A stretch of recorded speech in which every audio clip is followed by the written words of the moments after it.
podcast 7 Crescimento, o cenário perfeito para te desenvolveres, com Sofia Bento.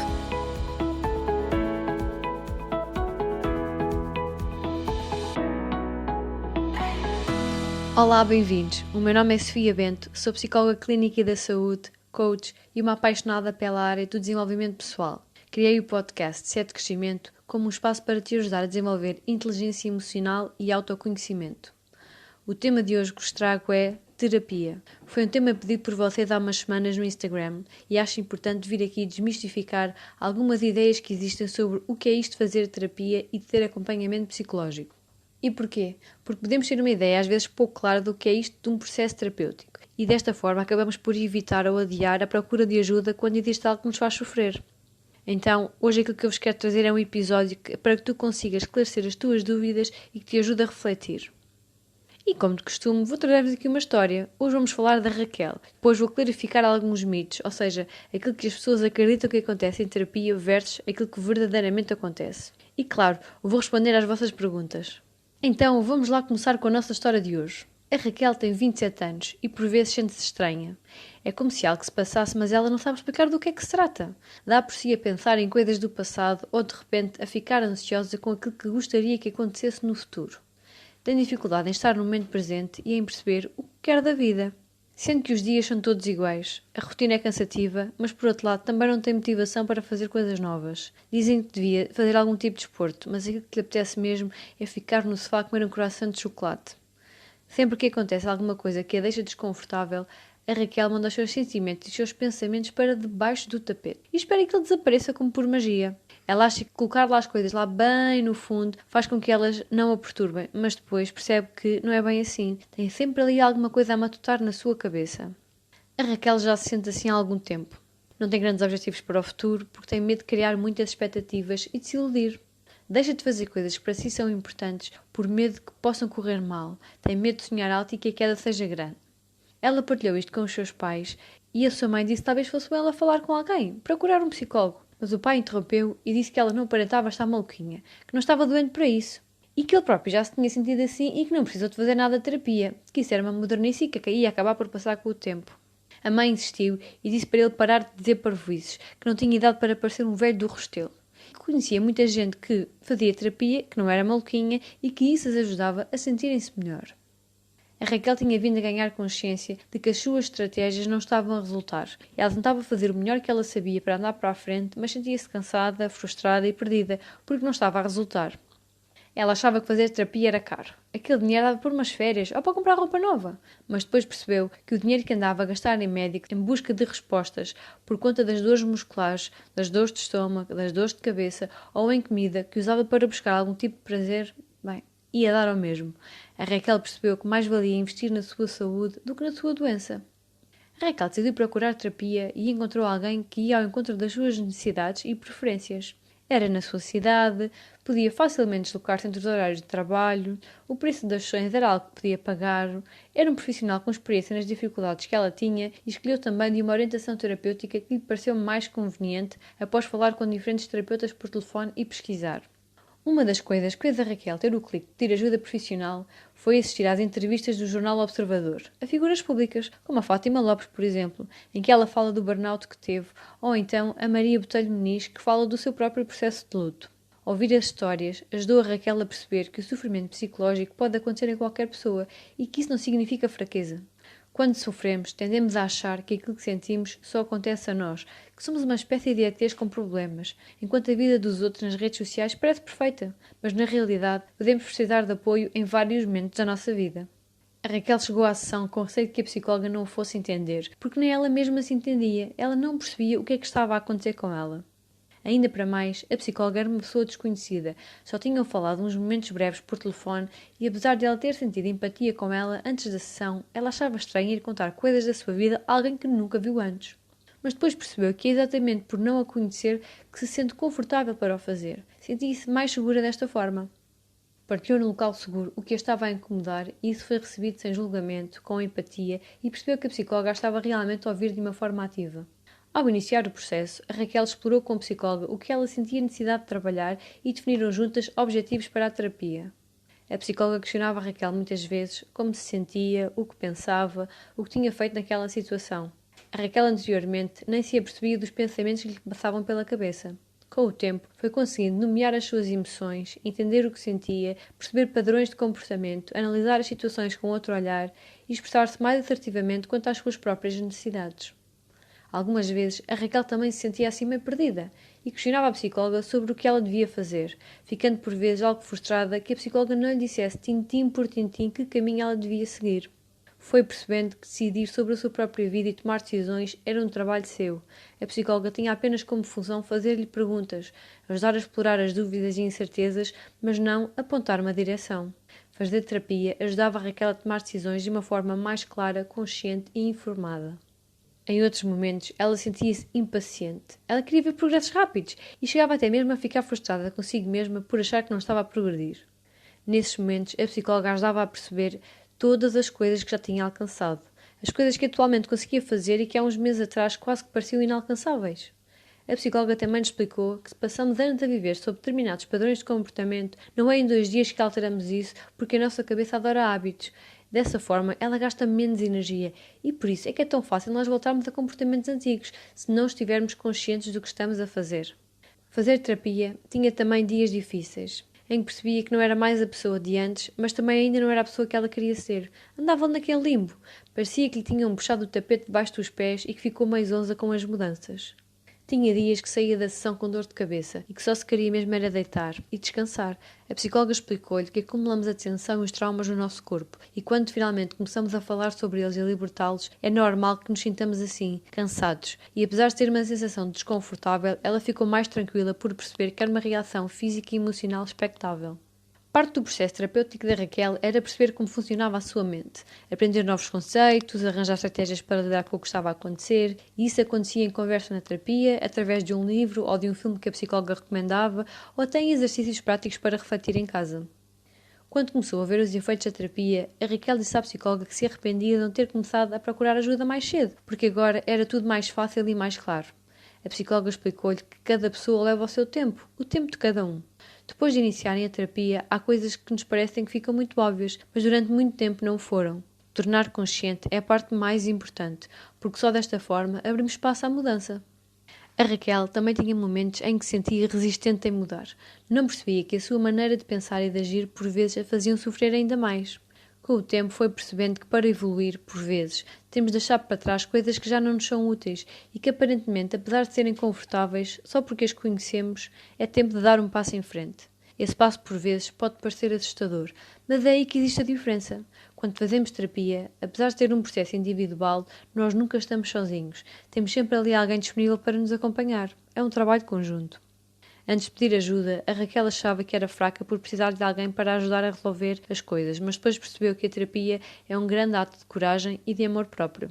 E agora, depois de falarmos da história da Raquel, vamos falar aqui de alguns mitos versus realidade sobre as ideias erradas que existem acerca da terapia. O mito número 1, o clássico que todos conhecemos. Ir ao psicólogo é para quem está maluco. Antes disso, eu tenho aqui 2 perguntinhas. O que é isso de ser maluco? E o que é ser normal? Ao longo da história, temos vindo a assistir a este estigma sobre a saúde mental, em que as pessoas foram ostracizadas nos manicômios, excluídas, devido aos seus problemas de saúde mental, mas a ciência tem vindo a clarificar o porquê do ser humano ter certas reações. Se soubéssemos o que está por trás do sofrimento do outro e daqueles comportamentos que aparentemente achamos estranhos, julgaríamos menos, não achas?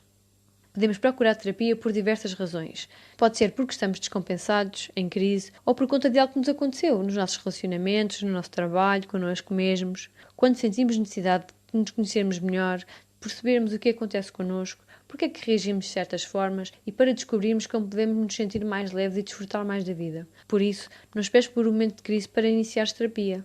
E além disso, ter uma doença mental não é uma escolha. Procurar ajuda e desenvolver estratégias para lidar com ela sim. Por isso, cuida de ti. Agora o mito número 2. Só vai ao psicólogo quem não sabe resolver os seus problemas sozinho. Ora, vamos aqui ver outra coisa. Conta-me lá. Quem é que te ensinou a lidar com as tuas emoções? E identificar o que estás a sentir? E quem é que te ensinou a questionar o que é que tu queres dos teus relacionamentos? E onde é que tu aprendeste a desenvolver uma comunicação assertiva? E a pensar em objetivos para a tua vida? E a dizer que não há algo que te faz mal? Ou a colocar limites nas relações com os outros? Bem, eu diria que o ser humano não vem com um manual de instruções e que todas estas coisas não nos foram ensinadas na escola quando nós éramos pequenos. Naquela altura, a vida estava toda planeada, não é? Íamos para a escola, estudávamos, fazíamos testes, passávamos de ano. Existia sempre ali uma meta à vista. Só que depois, fomos para uma escola que os nossos pais escolheram. Ficámos numa turma de uma forma aleatória. E de repente, entre aspas, damos por nós a trabalhar, muitas vezes sem feedback do chefe, sem objetivos definidos, sem saber que guião seguir agora. E claro, não sabemos lidar com isso. Mas não sabemos lidar com isso porque nunca fomos ensinados e treinados da mesma forma que nos ensinaram matemática ou português, já reparaste? Não se trata de uma incapacidade, trata-se sim de falta de treino e de consciência. Não desenvolvemos essas habilidades ainda, mas podemos mudar isso ao fazer terapia, pois aprendendo a desenvolver outras competências. Mito número 3. Não quero que ninguém tome decisões por mim. E eu acho muito bem. Tu és um ser humano com capacidade para decidir sobre ti próprio. O teu terapeuta não vai tomar decisões por ti por duas razões. Primeiro, porque a vida é tua, logo a responsabilidade pela tua vida a ti te pertence. E segundo, porque não seria ético. Aquilo que o psicólogo faz muitas vezes é dar-te recomendações de estratégias que podem funcionar de acordo com as dificuldades que tu tens. Por exemplo, se eu tenho um cliente com depressão, iniciar a prática desportiva, ter uma alimentação equilibrada, beber água, são aquelas indicações básicas que eu tenho que dar. E além de dar as indicações, eu explico e ajudo o cliente a identificar as necessidades de ter de o fazer. A função do terapeuta é questionar-te, fazer-te refletir, dar-te tempo e espaço para que tu te ouças a ti mesma. Se tu decidires que não queres terminar um relacionamento abusivo, sair do teu emprego que te levou ao burnout, etc., o terapeuta não vai fazê-lo por ti. Vai sim ajudar-te a perceber o que te está a impedir de o fazer. Vai-te ajudar a fortalecer a tua autoestima, a tua capacidade de tomar decisões, mas não vai escrever a carta de despedimento por ti, nem ter aquela conversa difícil na tua vez, entendes? Aquilo que nós fazemos, terapeutas, é treinar estas conversas com vocês. Falar sobre os medos, o que é que está a causar a ansiedade, montar um plano de ação para resolver esta questão e a decisão final é sempre do cliente. Mito número 4. Tenho amigos e família com quem conversar. Talvez não seja preciso um terapeuta. Ter amigos e pessoas com quem partilhar o que sentimos é ótimo. Ter uma rede social de suporte é um indicador de saúde mental. Mas os amigos não substituem os terapeutas e vice-versa. O tipo de conversa é diferente e eu explico porquê.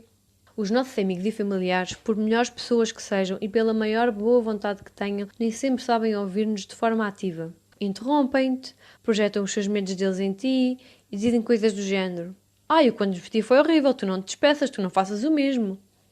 Ou dizem-te o que eles acham que tu devias fazer, mas sob a perspectiva deles. Se eu estivesse no teu lugar, aguentava-me aí mais uns tempos nesse trabalho, que isto agora está muito mau. E isto contribui para quê? Para ficares ainda mais frustrada, te sentir-te ainda mais inadequada, começares a misturar aquilo que tu verdadeiramente sentes e pensas com aquilo que ouviste e interiorizaste como sendo teu. Apesar de parecer idêntico, a conversa que tens com o terapeuta tem como finalidade fazer-te refletir e tomar decisões em consciência. Quando o psicólogo te está a ouvir, está verdadeiramente presente. Está ali para ti e para te ajudar a te compreenderes melhor. Vai devolver-te informações no momento certo, lembrar-te dos teus objetivos, dos teus valores, manter-te à tona quando os pensamentos negativos aparecem e tudo parece um caos. Outra coisa boa de fazer terapia é que trazes para a terapia aquilo que tu precisas clarificar e assim, desta forma, ficas com mais tempo de qualidade para estares com as pessoas de quem gostas, sem sentires que estás sempre a falar dos mesmos assuntos e a sobrecarregá-los com as tuas dificuldades. Mito número 5. É estranho falar com um desconhecido porque não me vai entender.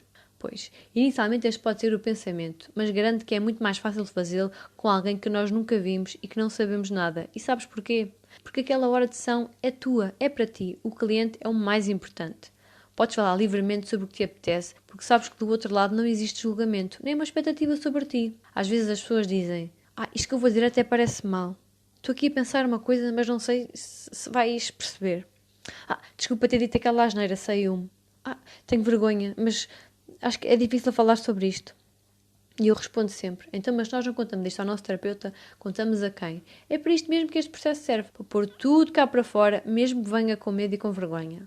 E além disso, há coisas que vêm com o tempo. A relação terapêutica é uma relação de confiança que se vai construindo, daí ser importante teres empatia com a pessoa que te acompanha. Se percebes que não existe empatia, podes sempre procurar outro terapeuta, porque nós temos naturalmente mais afinidade com umas pessoas do que com outras, e está tudo bem. E além do mais, caso tu não saibas, todo o processo terapêutico é confidencial, por isso nada daquilo que tu partilhas em sessão sai dali. Mito número 6. O psicólogo apenas ouve. Os psicólogos têm efetivamente de ouvir com muita atenção, de forma a perceberem como funciona a mente, o comportamento do outro. Porque enquanto ouvimos, estamos a conhecer-vos, a tentar perceber o que sentem, o que pensam, como veem o mundo, como se veem a vocês mesmos. Por outro lado, nós também falamos quando achamos necessário. Cada terapeuta tem o seu estilo pessoal e também dependendo da corrente teórica que seguem, podem ser mais ou menos interventivos.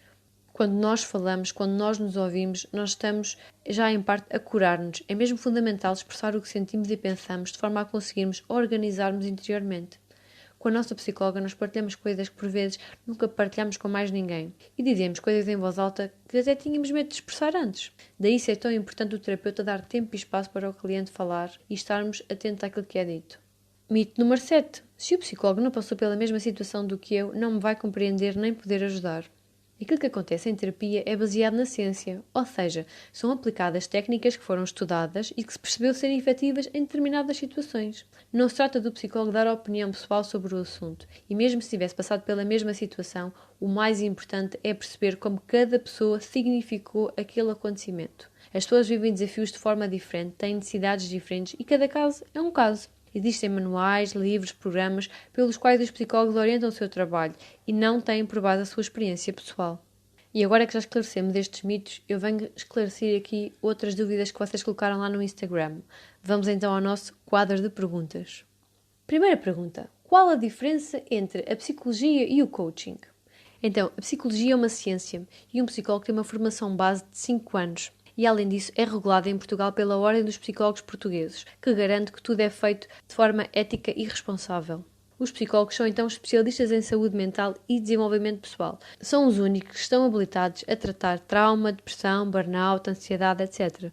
Na psicologia exploramos questões do passado, a verdadeira raiz dos problemas, de forma a conseguir resolvê-los, ou pelo menos a termos uma melhor relação com aquilo que nos aconteceu. Um coach, por outro lado, tem uma formação mais breve em técnicas de desenvolvimento pessoal ou profissional. Uma formação em coaching, por norma, são cerca de 4 dias. Claro que depois existem outros métodos, vários estilos, diferentes cursos, mas o coach, por norma, tem muito menos tempo de formação. Num processo de coaching, o foco está no futuro, em criar metas e percorrer o caminho para as alcançar. Um coach não trata questões de saúde mental como depressão, pois não é um profissional de saúde mental. E para esclarecer, porque isto é assim meio chinês para muita gente, coach significa treinador, é o nome da pessoa que presta o serviço. Coachee é o cliente, é quem passa pelo processo de coaching.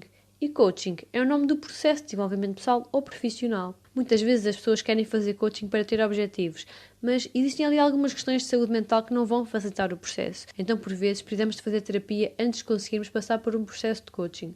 Se estamos agarrados ao passado, dificilmente vamos conseguir ter energia e foco para o futuro. Eu tenho alguns clientes que fazem coaching comigo e terapia com outra pessoa, pois já se encontram no nível de terapia que permite ter disponibilidade para se focarem noutros aspectos, nomeadamente profissionais. As intervenções têm focos diferentes. Segunda pergunta. Já tentei fazer terapia e não resultou. Não gostei do psicólogo que me atendeu e não voltei lá. Então, primeiro é importante perceber porque é que tu achas que não resultou. Porque existem diversas coisas que podem contribuir para uma terapia que funcione para ti.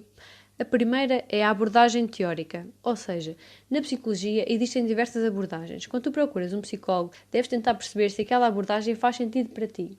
Pergunta ao psicólogo como é que funcionam as sessões e esclarece todas as tuas dúvidas. A minha abordagem, por exemplo, é a terapia cognitivo-comportamental. É muito prática, focada na resolução de problemas, identificar sentimentos, pensamentos, aplicar estratégias concretas. No meu consultório, por exemplo, não existe um divã em que tu te deitas, mas sim cadeiras e uma poltrona. O divã é mais utilizado numa abordagem dinâmica, psicanalítica, por exemplo. Em segundo aspecto, o estilo pessoal do terapeuta. Nós, terapeutas, também somos pessoas e, apesar da nossa intervenção ser baseada na ciência, existe sempre um estilo pessoal com o qual tu te podes identificar mais ou não. Eu, por exemplo, utilizo o meu sentido de humor como uma forma de trabalhar com as pessoas, uma forma de tornar as coisas mais leves. Há terapeutas que são mais sérias, por exemplo, e isso não significa que nenhuma esteja errada, simplesmente para ti pode fazer mais sentido um tipo de intervenção ou outra. Cada pessoa sente naturalmente mais empatia com determinados estilos de interação do que com outros. O terceiro aspecto é a formação e a experiência. Deves procurar alguém com experiência nas áreas em que tu tens dificuldade. Os psicólogos têm uma formação base semelhante, mas depois, consoante os locais onde estudaram, onde trabalharam, os gostos pessoais e noutro tipo de formações que tiraram mais à frente, isto orienta também a nossa forma de trabalhar. No meu caso, além da formação base em terapias cognitivo-comportamentais, eu fiz depois outras formações, nomeadamente em coaching e intervenção em crise, emergência e catástrofe, porque são áreas que me interessam. Antes de marcares uma consulta com um terapeuta, tenta perceber qual é a abordagem teórica que ele segue, em que local já trabalhou, para perceberes melhor se a maneira de trabalhar daquele profissional em específico te faz sentido. Se conseguires falar com este terapeuta antes da consulta, melhor. Esclarece as tuas dúvidas e se a meio do processo achas que não está a resultar por algum motivo, põe isso diretamente ao profissional que te acompanha e explora as opções. Não abandones antes de tentar perceber. Terceira pergunta. O que é que eu preciso estar a sentir para procurar ajuda? O que é que pode levar alguém a procurar terapia? Sentes mal-estar ou sofrimento com alguma coisa? Se sim, é um momento. Não precisas saber claramente o que está a causar isso. Podes descobrir com o teu terapeuta ao longo do processo. Tens alguma coisa na tua vida que tu queres resolver, mas tens visto que as tuas estratégias não estão a funcionar como tu gostarias? Então talvez seja a hora de expandir horizontes e explorar outras estratégias que te podem levar ao teu objetivo. Ou então, gostavas de melhorar aspectos da tua vida? Saber melhor quem és? O que é que tu queres fazer? Então, bora lá. Tu mereces isso. Quarta pergunta. Quando saber se eu preciso de medicação? Isto é importante esclarecer, porque os psicólogos não estão habilitados a prescrever medicação. Apenas um médico pode fazê-lo. Os psicólogos podem recomendar uma ida ao médico psiquiatra para fazer uma avaliação médica sempre que entendem que é benéfico para o cliente e desta forma trabalham em articulação com outros profissionais de saúde. Porque o cérebro é um órgão que pode necessitar de ser reequilibrado quimicamente por diversas razões. Então, a toma da medicação pode ajudar-te a controlar e estabilizar sintomas da doença física ou mental, regular o sono, o apetite, os níveis de energia e atenção, o humor, entre outros. Até controlar impulsos causados dano a ti próprio ou a terceiros. Por vezes, se a medicação é difícil para a pessoa aderir à terapia cognitiva e necessita primeiro de ficar mais funcional, ou seja, a pessoa precisa conseguir sair da cama, tomar banho, comer, cuidar de si mesma e para entrar em maior equilíbrio físico e emocional. Tem menos dores físicas, tem mais disponibilidade para lidar com os seus pensamentos, sentimentos e emoções e a medicação ajuda com as causas orgânicas e, consequentemente, a pessoa nota melhorias e diz aqui este trabalho de reestruturação cognitiva que é importante fazer. Imagina isto. Se alguém que te é próximo morreu de uma forma inesperada, tu não consegues dormir porque não consegues parar de pensar num assunto, não tens apetite, não consegues trabalhar nem focar-te em nada, vai ser difícil e mais doloroso iniciar terapia assim.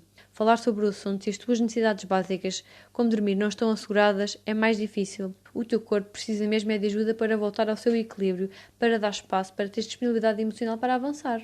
Eu sei que tomar medicação pode ser algo de assustador para muita gente, mas em muitos dos casos esta medicação serve para um período específico. É uma ajuda, um complemento à terapia.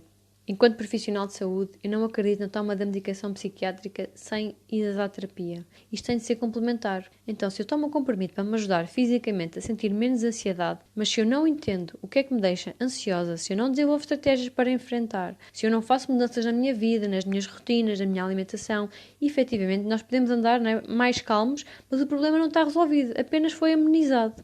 Eu conheço várias pessoas que estão medicadas com antidepressivos que lhes foi dito que era para a vida toda e que elas nunca fizeram terapia. Isto está errado. É necessário algum acompanhamento psicológico. Porque a terapia é que é a intervenção que nós chamamos de primeira linha, ou seja, aquela que vem em primeiro lugar. A medicação é um auxiliar. Também há casos de pessoas que precisam de medicação a vida toda por terem doenças que necessitam deste ajuste químico para se manterem estáveis. Casos como esquizofrenia, bipolaridade, mas a terapia é essencial para entender o que está a acontecer. Cada caso deve ser visto e avaliado pelos profissionais de saúde. Devemos sempre esclarecer as nossas dúvidas e não ter medo de perguntar as coisas. Outro aspecto importante é que às vezes as pessoas chegam à sessão e dizem que estão cansadas, desmotivadas, têm dificuldade em dormir, então eu recomendo sempre que façam um check-up anual no médico de família. Peçam aquelas análises para saber como é que eles estão. Como é que estão os níveis de magnésio, de vitamina D, de ferro. Se fisicamente nós precisamos de alguma coisa, a mente vai dar o sinal. E estes podem ser alguns dos sinais que ela está a dizer que não está bem. Eu costumo brincar e dizer que os nossos carros têm aquelas luzinhas e que apitam quando algo se passa, mas nós não temos. Então o que nós temos é dores, problemas de pele, dificuldade em dormir, em comer. Isto são os sinais que o nosso corpo nos dá e que nós devemos estar atentos. Quinta pergunta. Fazer consultas online é tão eficaz quanto presencial? É assim, a terapia online é eficaz, mas segundo os estudos, não tão eficaz como a presencial e eu vou-te explicar porquê. Na terapia online existem sempre alguns precalços. A internet que falha, o som corta ou fica parado, o gato que sobe para cima da mesa, o cão que está trancado lá de fora do quarto e que se mete a arranhar a porta e interrompe o raciocínio da pessoa, a campainha que toca, alguém que chega à casa, enfim, existem muitos fatores externos que influenciam a qualidade da sessão. Outro aspecto importante e fundamental da terapia é nós termos a nossa privacidade garantida. Então, a opção do online nem sempre é possível para toda a gente, porque não estão sozinhos em casa ou não têm a privacidade necessária. É importante nós estarmos seguros de que ninguém está a ouvir e que podemos nos expressar livremente. Se eu estou a fazer terapia online com receio de que alguém me esteja a ouvir do outro lado, eu vou estar mais preocupada com aquilo que o outro pode ouvir do que necessariamente com aquilo que eu estou a dizer. E vou estar menos focada no que estou a sentir. Nas situações em que estamos a falar de traumas ou de outras situações que são mais ativadoras, eu aconselho as pessoas a procurarem terapia presencial para evitar estes percalços que eu mencionei e desta forma a pessoa vai se sentir mais confortável e mais acolhida. Eu também dou sessões de terapia e de coaching online. Para umas pessoas funciona bem, mas em todos os casos nós devemos informar os clientes de que estes ruídos na comunicação podem acontecer e podem ser prejudiciais à sessão. Vocês precisam ver o que é melhor para vocês, em termos de horários, disponibilidades, possibilidades de deslocação, etc. Sexta e última pergunta. Quantas sessões de terapia são necessárias? Isto depende, porque a duração do acompanhamento terapêutico depende de diversos fatores que estão relacionados com o cliente e o motivo de procura de ajuda. A terapia cognitiva comportamental, a área com a qual eu trabalho, aponta para um número de 12 a 24 sessões e estas são feitas de forma semanal, mas este número também é variável pelas razões que eu te acabei de explicar e é apenas uma orientação. A motivação e a disponibilidade interna do cliente para o processo também são fundamentais. Nós estamos a falar de seres humanos e este processo leva o tempo de cada um. Mas há uma coisa que eu te quero relembrar. Os resultados terapêuticos não são imediatos, porque não se desconstroem em 2 dias coisas que levámos muitos anos a pôr dentro da nossa mochila. E agora, como reflexão final deste nosso episódio, que foi um bocadinho diferente daquilo a que tu estás habituado, eu tenho aqui umas questões para ti. O que é que seria diferente na tua vida se tu fizesses terapia? Do que é que tu te precisas libertar? O que é que está aí entalado e que tu nunca partilhaste com ninguém? O que é que na tua vida já não te serve? Com que atitudes tuas é que tu não te identificas mais? O que é que anda aí a martelar na tua cabeça? O que é que te diz essa vozinha interna dentro de ti? Quero relembrar-te que fazer terapia é um investimento em ti e no teu desenvolvimento pessoal. Ao fazeres terapia, cuidas de ti e dos teus relacionamentos com os outros. Eu espero que este conteúdo tenha sido útil para ti, que tenha trazido novas informações e uma nova perspectiva sobre a terapia. Se existe alguém na tua vida, além de ti, que precisa de ouvir este podcast, já sabes o que é que tu tens que fazer. Partilha-o. E claro, subscreve o canal no Spotify. Basta clicares aí nestes 3 pontinhos que tu vês no teu ecrã e assim serás os primeiros a saber quando saem os próximos episódios. E se acabaste de aterrar aqui no Spotify e ainda não conheces o meu trabalho nas redes sociais, convido-te a seguir-me no Instagram em Sofia Bento Psicologia e no Facebook Sofia Bento Psicologia e Desenvolvimento Pessoal. Claro, antes de tu ires embora, o tema do próximo episódio, que é relacionamentos. Até lá!